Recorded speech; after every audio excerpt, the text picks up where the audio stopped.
Hey there, special educators. Welcome to Autism Academy 360, a podcast to making your job as special education teachers easier. I'm Lisa.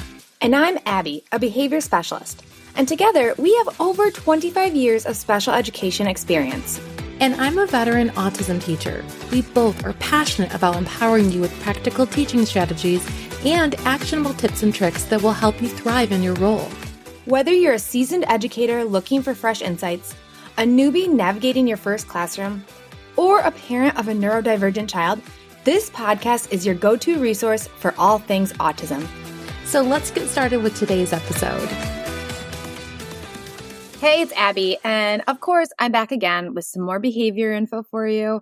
Now, I usually talk about proactive strategies because that is obviously where we should spend most of our time. And you and I both know it is way easier to avoid a behavior than to have to react to it. But we also know that behavior is going to happen even with the best laid plan. So I'm going to talk today about the number one thing that you can do after a behavior occurs. Now, this can be minor behavior that is just frustrating class to those big explosive behaviors. Either one this is going to work for. I know it might sound too good to be true, but it's not. And honestly, it's something that should be happening ongoing every day with a lot of kids in your classroom.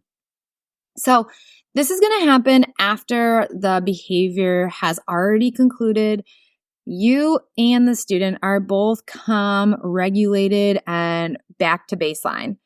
If the student is still agitated or if you're still frustrated, which is okay, just don't do it right yet. It's not the time.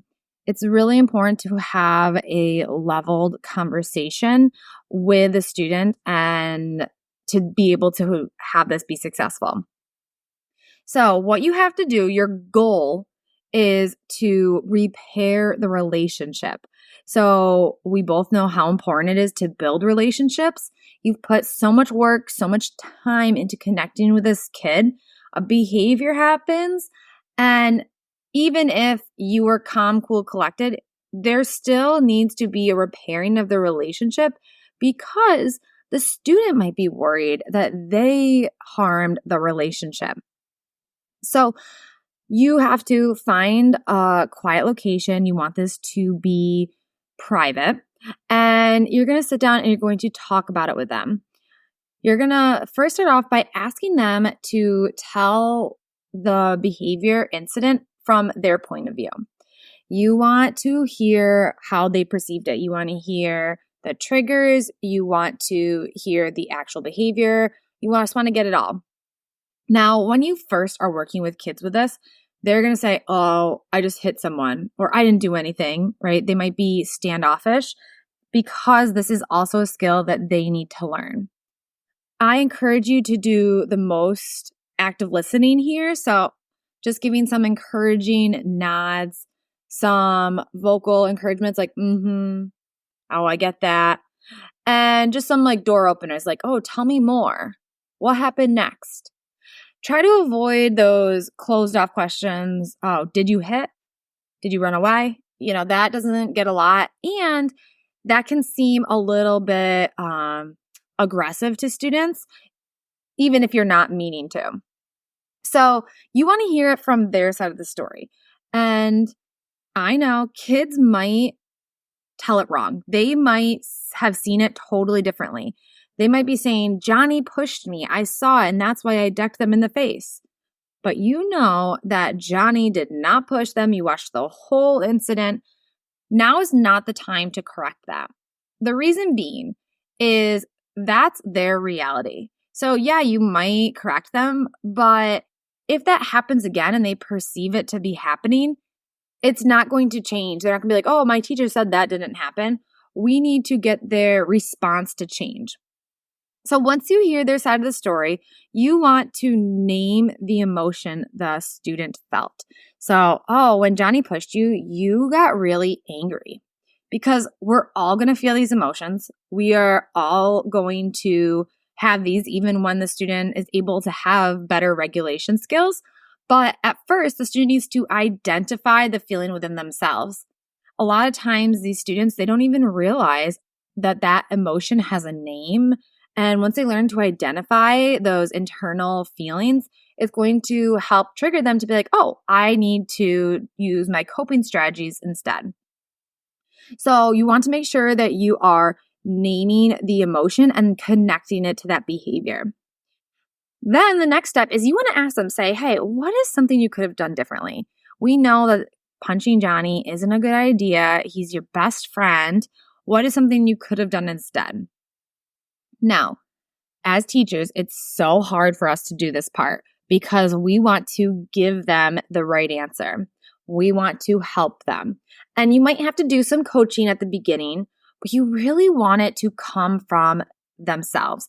You want them to develop the plan because having that ability to create the ownership is going to have so much more value for them than you just telling them what they should have done.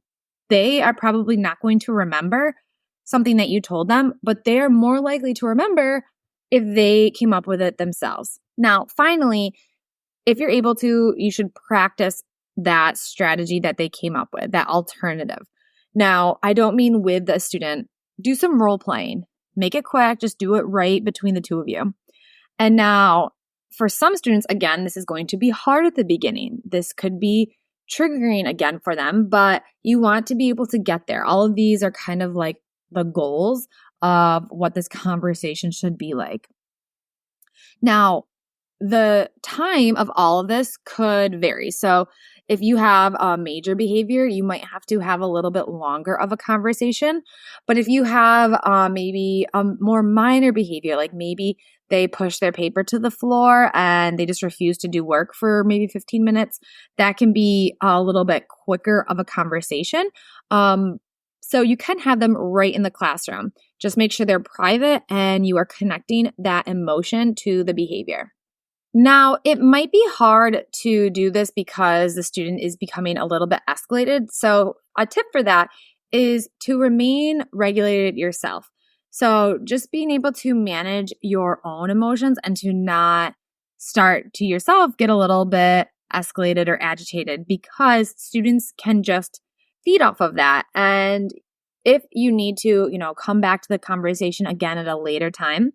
But if you can stay regulated yourself, do a lot of active listening, this is going to be able to be a successful conversation. Now, you might be thinking, but I have students that don't have the language ability to have these conversations. 100% get that. I have a lot of students that don't have the verbal repertoire to be able to have an oral conversation. That doesn't mean we don't do it. We just modify it. So I love using visual pictures, and I will leave you the resource if you want to grab these as well. But using pictures to help them choose options when you're asking these questions. So tell me what happened. Then I put out maybe 4 or 5 pictures of maybe kicking, hitting, biting, and they can choose what behavior they did. Then what emotion did you feel?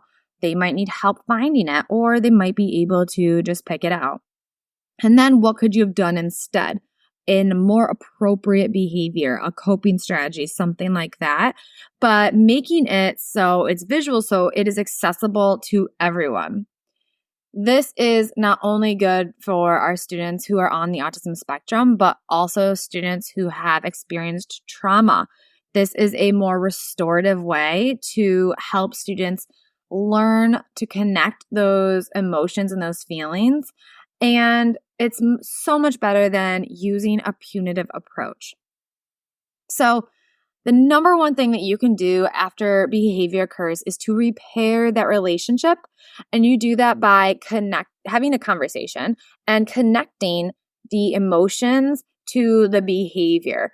And this is really going to help with lasting behavior change, because think about it. If your student, they might not have the same exact scenario as Johnny pushing them, but they are going to feel angry again. That is guaranteed. And if you can teach them to identify how feeling angry feels inside their body, and then give them a strategy of what to do instead. Maybe it's walk away. Maybe it's take deep breaths. Maybe it's squeezing their hands. Whatever it is, that is going to serve them so much in the long run as opposed to just in the right now. That is going to just help them be, a better adult, a better friend, a better partner. So this is really just going to help them across their whole life. So if you want some visuals to support in your classroom with this, I will leave it in the show notes. And as always, if you have any questions, please reach out to me, Abby at mrsmosmodifications.com, and I'll see you next time. Thanks for tuning in to another episode of Autism Academy 360. We hope that you've gained some tips and motivation to fuel your week ahead. Before you go, don't forget to hit that follow button on your favorite podcast platform so you never miss an episode. If you want to show support, head to Apple Podcasts and leave your rating and review. Until next time, stay inspired, stay informed, and most importantly, stay connected. We'll catch you in the next episode.